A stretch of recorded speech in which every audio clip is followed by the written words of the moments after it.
안녕하십니까, 정인태입니다. 징계 제명자 교주와 협상 사실 인정 그러나 뒤통수.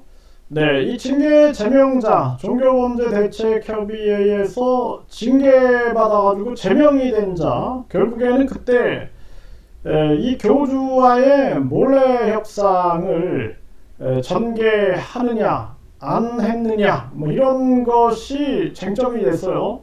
그러면서 이제 직답을 계속 피해 나갔는데 결국에는 여러 사람들의 제보와 각종 증거 자료들로 인해서 이 협상을 추진했던 것이 사실로 드러났고, 뿐만 아니라 결국에는 이 교주와 만났다라는 그러한 제보가 들어왔습니다. 그러니까 내부에서 흘렸다, 저는 그렇게 생각을 합니다. 내부에서 어떤 사람들한테 흘렸고 그 사람들이 이제 저한테 제보를 준 게 아닌가 이렇게 생각이 드는데, 결국에는 모든 것은 그렇게 흘러 들어오지 않겠는가. 그런데 이제 뭐 사진이라든지 증거를 안 줬기 때문에 제가 방송을 안 했는데, 이제 결국에는 이 징계 제명자가 자기 입으로 협상을 추진한 게 사실임이 드러났고, 이번에는 협상을 한 게 사실로 드러났어요. 그래가지고 교주 측 변호사까지 나와가지고 협상을 했는데 약속 이행이 되지 않는다 하면서 요즘에 계속 또다시 이제 교주를 비판하는 그러한 방송을 하고 있는 것입니다. 그러니까 이제 뭐 뒤통수 맞았다 이런 식의 발언인 듯 합니다. 그리고 이제 그 종교피해 대한 TV에서 무슨 3천억 사건에 대해서 뭐 정인태 신지식인하고 신지식인 측에서 3천억을 요구했다거나 뭐 이런 식으로 해갖고 정땡땡 하면서 저를 지목하고 있는데, 이 부분 지금 경찰이 이미 다 인지했습니다. 이제 경찰청이 싹 다 인지를 했기 때문에 이거 이제 철저한 규명을 통해서 진실이 밝혀지게 될 겁니다. 나는 하늘을 우러러서 한 점 부끄러움이 없어요. 나는 관심이 없어요. 그런 무슨 3천억이든 5천억이든 그건 달나라 이야기처럼 저한테 들리지, 그리고 저한테 현실적으로 잘 와닿지가 않습니다. 그래서 거기에 관심 있는 게 아니라 나는 이 종교 범죄에 관심이 있는 거예요. 종교 범죄. 그리고 많은 사람들의 제보가 들어오고 있고 거기에 대해서 진실을 규명하는데 관심이 있는 것입니다. 내가 누구한테 3천억을 요구한다? 그거는 제 일생에서 있을 수도 없는 일이고 해본 적도 없는 일이에요. 내가 돈을 빼앗겨보면 빼앗겨봤지 누구한테 협박해가지고 돈을 요구해본, 그래서 무슨 3천억? 나하고 이게 어울리는 것인가? 저는 그런 생각을 끊임없이 해보게 되고, 그 내용을 가지고 이제 많은 인간들이 퍼나르면서 정인태가 마치 3천억을 요구한 것처럼 하고 있는데, 이렇게 떠들고 있는데, 그 부분에 대해서는 이제 경찰청이 검찰이 다 인지가 됐습니다. 그래서 검찰에 그 모든 캡처 내용을 다 보내줬고, 검찰에도 싹 다 보내줬기 때문에 돈이 워낙 크잖아요. 3천억. 그 경찰과 검찰이 배정도 하면서 결국에는 인지수사에 나서지 않겠느냐 이렇게 보여주게 됩니다. 그래서 결국에는 이 징계 제명자가 당시에 진실하게 내가 이렇게 협상을 하려 하는데 어떻게 생각했느냐라고 논의를 했다라면은 아마 이렇게 되진 않았을 거예요. 도리어 저를 무슨 교주 시설에서 뭐를 받아가지고 뭘 나누는 사람인 것처럼, 첩자인 것처럼 계속 망발을 떠들어대다가 결국에는 제명을 당하고 모든 게 다 진실로 드러났죠. 협상 사실을 인정하고, 그리고 참 안타깝게도 또 뒤통수를 맞습니까? 믿을 사람을 믿어야지. 그리고 지금도 또 징징대고 있는 거예요. 징징대고 또 만나달라, 또 약속을 이행해달라.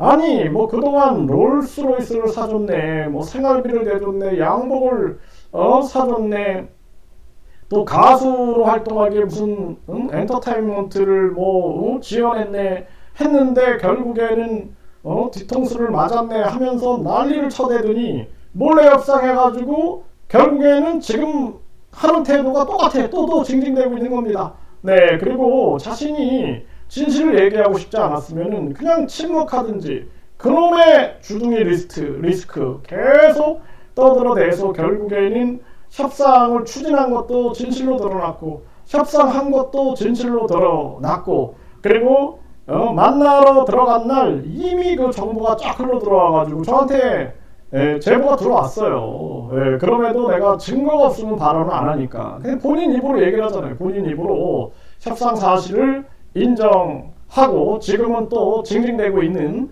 그러한 모습이고 참 안타깝게 보입니다. 네, 그들의 태도가.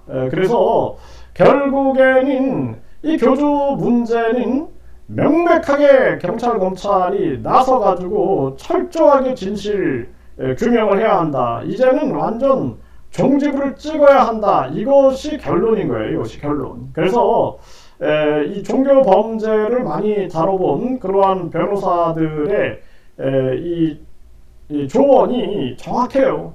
구속되면은 피해 보상이 신속하게 이루어진다. 네, 없는 돈도 나온다. 이런 얘기를 하지 않습니까? 그래서 근거를 가지고 있는 그러한 피해자들이 빠르게 피해 보상을 받아야 할 뿐만 아니라 당연히 본인의 잘못에 대해서는 처벌을 받고 법원에 반성문을 제출했듯 대국민 반성문을 제출을 하고 거짓과 악행이 멈춰져야만 한다. 그 멈추지 않으면 계속된 피해자들의 양산으로 인해서 많은 사람들이 고통을 받게 된다라는 것이죠. 네, 그래서 이 징계 제명자가 요즘에 유튜브에 다시 또 비판하는 모습으로 돌아왔어요. 또 이제 교주가 만나줘가지고 또 뭐 좀 보상해줄게 그러면은 또 해야 되지 않을까. 해야 되면서 또 이제 무슨 훌륭한 사람인 것처럼 또 변하지 않을까.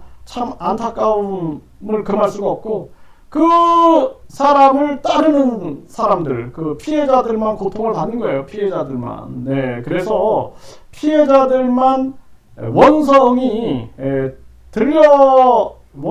터져 나올 수밖에 없는 그러한 정황이다. 결국에는 우리가 일관성 있게 나가야 된다. 그리고 통찰을 해야죠. 심리를 통찰을 하고 반드시 이 부분에 대해서는 엄정한 엄벌이 이루어져야 한다. 그리고 본질적 변화가 일어나기는 쉽지 않다. 저는 그렇게 보고 있습니다. 그동안의 반사회적인 그러한 인간들의 행태를 봤을 때 끝이 아주 그냥 완전히 내 목을 조여 와야지만이 그때 비로소 결말이 나지. 그렇지 않은 이상 결말이 나지 않는다. 네, 그동안 얼마나 많은 언론 방송들이 진실을 보도했고 감옥살이까지 하고 이번에도 재판을 2번을 전개해서 유죄 판결이 나도 또다시 대법원에 상고해가지고 또 국회의원 출마한다 그러면서 또 반복하지 않습니까? 그럼에도 불구하고 무슨 놈의 훌륭한 사람인 것처럼 또 그걸 믿고 신뢰를 하고 그리고 또 뭔가 약속을 이행할 것처럼 도리어 함께 해온 그러한 동지들을 모함해가지고 무슨 첩자인 것처럼 그렇게 한 결과가 뒤통수인가. 참 안타까움을 금할 수가 없습니다. 가장 중요한 것은 우리가 항상 진실을 향해 나가야 되고 진짜 매화는 제가 어제 아주 그 귀한 말씀을 들었는데 매화는 아무리 추운 겨울에도 그 향을 팔지 않는다. 네, 매화는 아무리 추운 겨울에도 그 향을 팔지 않는다. 이 고매한 선비 정신을 배워야 하지 않겠는가 이런 생각을 해보게 됩니다.